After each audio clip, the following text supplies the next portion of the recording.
Hai, apa kabar semuanya? Semoga kabar Anda baik-baik saja. Terima kasih karena sudah memberikan support dan juga kesetiaan Anda untuk membangun channel Codot Film. Yuk kita lanjutkan alur ceritanya, sambil siapin kopi dan cemilan, setting suara volume full. Gasken. Api matahari. Grup. Darah segar dimuntahkan saat tubuh Tianxi jatuh dari langit. Kakinya terhuyung-huyung lebih dari selusin langkah di tanah sebelum dia perlahan-lahan menenangkan dirinya. Warna putih pucat melonjak ke wajahnya yang keriput. Bang! Bang! Semua murid elit lembah sungai es juga terbang mundur, tampak menderita pukulan berat, sementara Tianxi dipaksa kembali. Setelah itu, mereka jatuh ke tanah satu demi satu.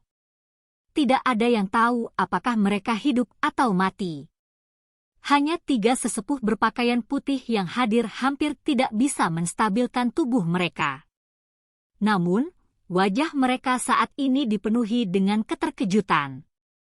Tak satu pun dari mereka mengharapkan formasi besar, yang terbentuk dari semua kekuatan mereka, tidak akan dapat bertahan bahkan untuk satu pertukaran di tangan orang di depan mereka ini.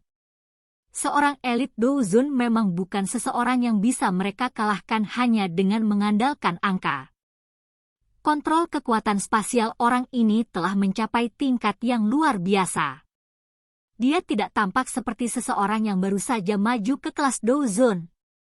Beberapa kejutan dengan cepat melonjak ke mata Tianxi saat dia menstabilkan tubuhnya. Dia dengan cepat memindai murid-murid lembah sungai es yang telah terguncang sampai mereka tidak sadarkan diri. Matanya berkedip. Lembah sungai es, saya telah salah menghitung masalah ini hari ini. Dengan orang yang melindungi wanita beracun yang menyedihkan ini, mustahil bagiku yang dulu untuk menangkap mereka sendirian. Saya hanya bisa kembali dan memberitahu kepala lembah tentang masalah ini. Tianxi memang orang tua yang licik. Setelah pertukaran ini, dia tahu misi ini tidak akan berkembang lebih jauh kali ini. Oleh karena itu, dia dengan tegas mengatupkan giginya dan udara dingin yang kuat berkumpul di telapak tangannya. Setelah itu, tinjunya menghantam ruang kosong di belakangnya. Ruang kosong ini segera menjadi terdistorsi ketika tinjunya dilemparkan ke sana. Terowongan spasial hitam gelap muncul di belakangnya. Bing Xiao, tinggalkan aku. Terowongan spasial hitam gelap baru saja muncul ketika tangan Tianxi meraih ke arah 3 sesepuh berpakaian putih. Sebuah kekuatan isap melonjak keluar dan menyedot ketiganya ke sisinya tanpa perlawanan. Tubuhnya bergerak dan memasuki terowongan spasial. Jangan biarkan dia kabur. Xiao Yan buru-buru berteriak saat terowongan hitam pekat muncul. Secara alami Xiao Yan tidak perlu membuka mulutnya untuk mengingatkan Tian Huo Zunze ketika sampai pada hal seperti ini. Tian Huo Zunze dengan cepat bereaksi terhadap situasi tersebut. Telapak tangannya mengarah ke terowongan spasial hitam dari kejauhan sebelum dia dengan kejam mengepalkannya. Riak tak terlihat menyebar dan orang bisa melihat terowongan spasial mulai runtuh dengan cepat. Ekspresi Tianxi tiba-tiba berubah saat terowongan spasial runtuh. Kilatan dingin segera berkedip di matanya. Telapak tangannya menghantam punggung elder berpakaian putih dan udara dingin yang menakutkan melonjak, mengirim elder ini terbang dalam prosesnya. Bang! Penatua berpakaian putih itu baru saja dikirim terbang ketika kekuatan tersembunyi, ditempatkan di tubuhnya oleh Tianxi, tiba-tiba meledak. Tubuhnya segera diselimuti oleh sedingin es. Setelah itu meledak dengan keras. Es pecah menjadi potongan-potongan kecil yang melesat ke segala arah saat gelombang udara yang mengejutkan menyebar dengan cara seperti kilat. Dalam menghadapi gelombang ledakan tubuh ini, kekuatan tak terlihat yang menyebar dari tangan Tian Huo Zunze terhalang. Setelah itu, diblokir untuk sementara. Alis Tian Huo Zunze merajut saat tubuh sesepuh berpakaian putih itu meledak. Orang tua ini benar-benar kejam. Dia dengan tegas menyerang teman-temannya di sampingnya. Dengan gelombang lengan Tian Huo Zunze, riak spasial menyebar lagi dan menahan gelombang udara yang tercipta dari ledakan tubuh penatua berpakaian putih. Setelah itu, dengan cepat menyebar ke arah Tianxi. Ekspresi Tianxi berubah ketika dia melihat ledakan seorang ahli Dozong tidak banyak berpengaruh. Segera, kilatan tajam dengan cepat melintas di matanya. Dua sesepuh berpakaian putih lainnya merasakan hawa dingin di hati mereka ketika mereka melihat kilatan tajam di mata Tianxi. Keduanya bertindak dalam persatuan tanpa persetujuan sebelumnya saat mereka mencoba menggerakkan tubuh mereka dan melarikan diri. Namun, pikiran ini baru saja muncul ketika Tianxi tersenyum dingin. Telapak tangannya tercetak di punggung kedua orang ini dengan kecepatan seperti kilat. Kekuatan liar dan ganas ditembakkan dari mereka. Bang! Bang! Kedua sesepuh tidak punya waktu untuk melakukan pertahanan apapun. Udara dingin yang menakutkan itu melonjak ke tubuh kedua sesepuh ini, dan dou qi yang beredar di tubuh mereka segera terhenti.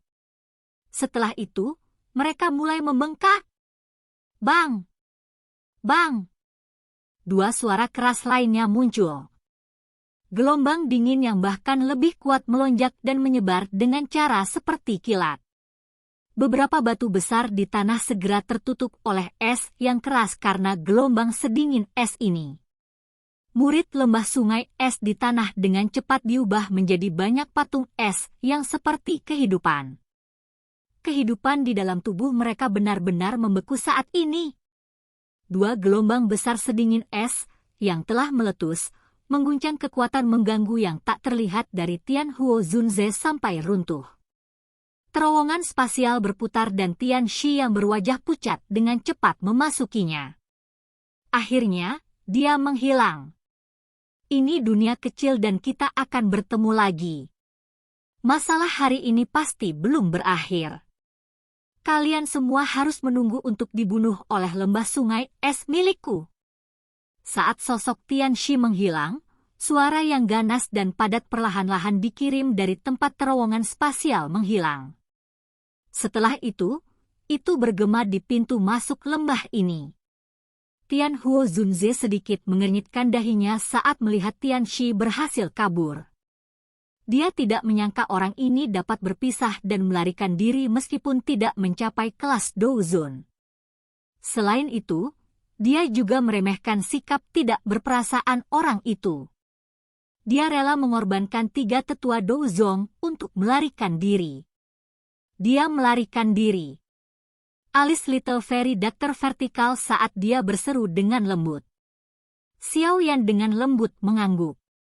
Dia merasa sedikit menyesal.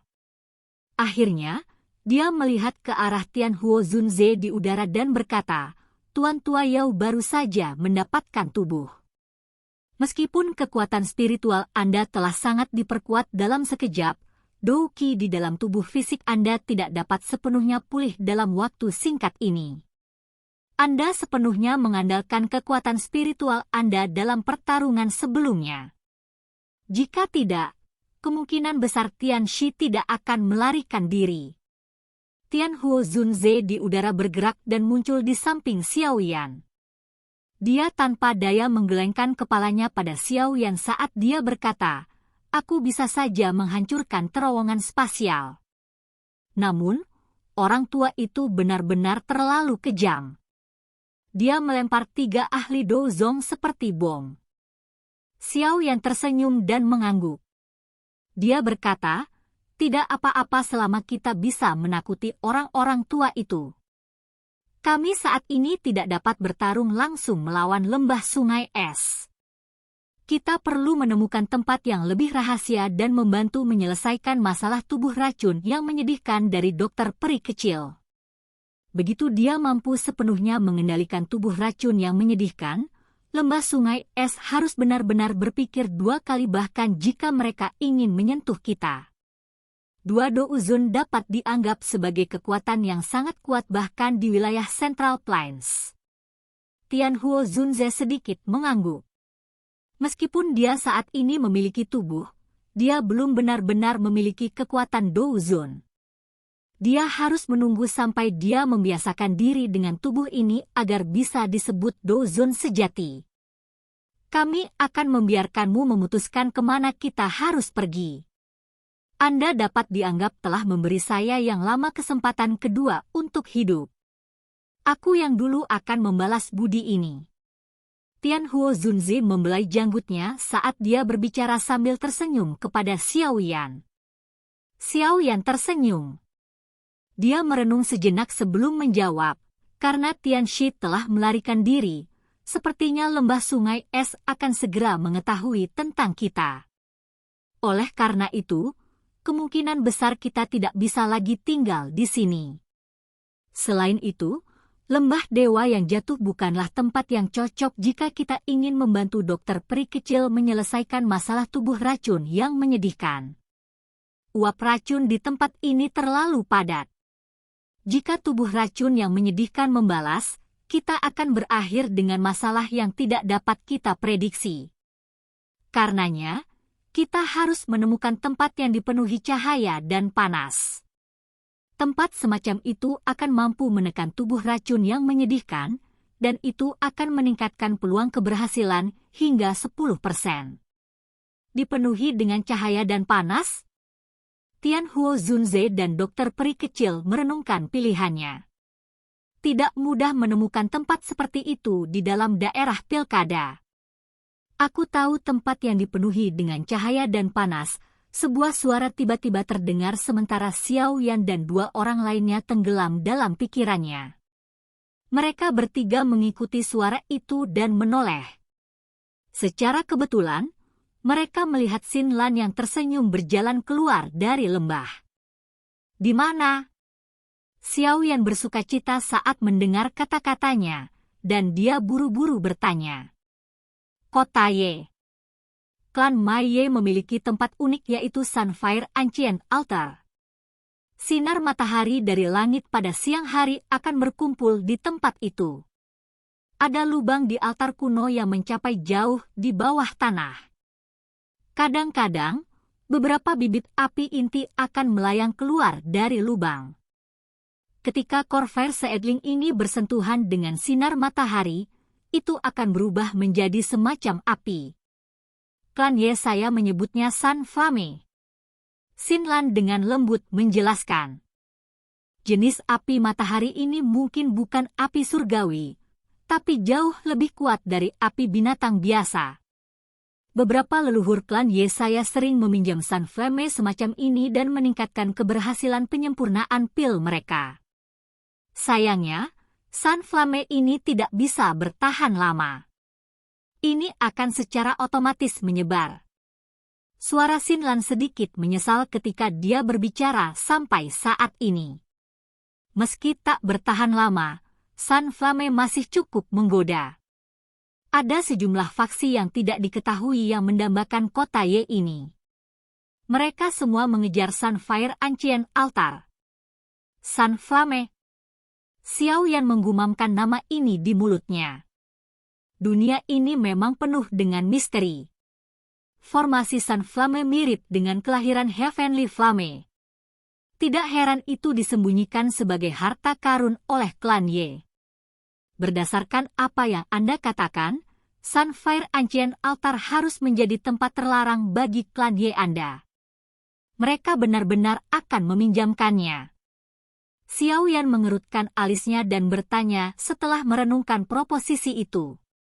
Dia telah bertemu orang-orang dari klan Ye sebelumnya, dan dia tidak memiliki kesan yang baik tentang mereka.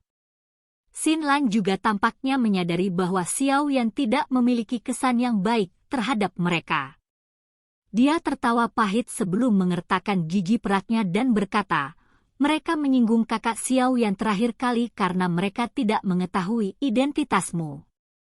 Jika Anda pergi ke sana lagi, Xin Lan menjamin bahwa mereka tidak akan menyinggung perasaan Anda. Klan Ye saat ini mengalami penurunan bertahap. Hanya kakeknya yang merupakan alkemis tingkat 7.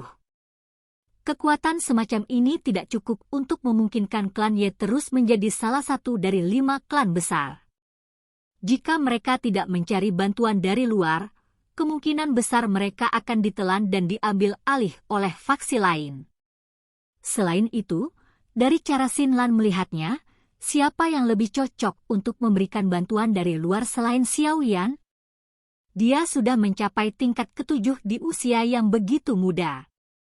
Prestasi seperti itu tidak kalah sedikit pun bahkan jika dibandingkan dengan yang disebut jenius yang terlihat sekali dalam 100 tahun dari klan Chao. Xiao Yan ragu sejenak setelah mendengar kata-kata Xinlan. Dia kemudian dengan lembut mengangguk dan menjawab, mudah-mudahan akan seperti yang kamu katakan. Jika saya dapat menyelesaikan masalah tubuh racun yang menyedihkan dari dokter peri kecil, saya akan melakukan yang terbaik untuk membantu masalah klan Ye Anda di akun Anda. Jay muncul di wajah Xinlan ketika dia mendengar ini. Dengan mengatakan ini, Xiao Yan jelas memberi klan Ye kesempatan lagi. Kakak Xiao Yan, Anda dapat yakin tentang masalah ini? Xinlan dengan berat menganggukkan kepalanya. Dia sudah mengambil keputusan. Tidak peduli apa yang terjadi kali ini, dia pasti akan membuat orang-orang teliti dari klan benar-benar melihat Xiao Yan sebagai penyelamat klan Ye. Silakan pergi ke. Oke guys, jangan lupa like, comment, share, and subscribe di channel Codot Film. See you next video, peace out and bye-bye.